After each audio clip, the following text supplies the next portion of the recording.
হচ্ছে আলু, মূলা, সিম দিয়ে চুলি শুটকি আর লইট্টা শুটকি দোনোটা মিক্স করে তারপর রান্না করতেছি। বেশি করে পেঁয়াজ, রসুন আর কাঁচামরিচ দিতেছি।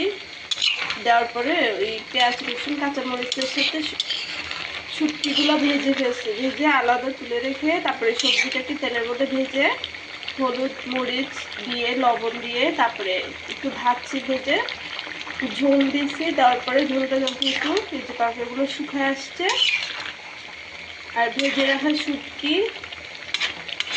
পেঁয়াজ, রসুন সবগুলো যখন একসাথে ভাজছে তো ওগুলো দিয়ে দিচ্ছি, দিয়ে তারপর ধনিয়া পাতাটা দিয়ে দিচ্ছি।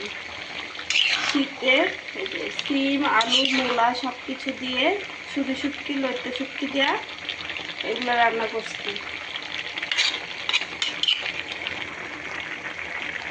এই হচ্ছে আমার শুটকিও, একটা আলুও দিচ্ছি এখানে, আলু একটা, আলু দুটো, মূলা আর একটু সিম দিয়ে এই যে এই তরকারিটা রান্না করছি।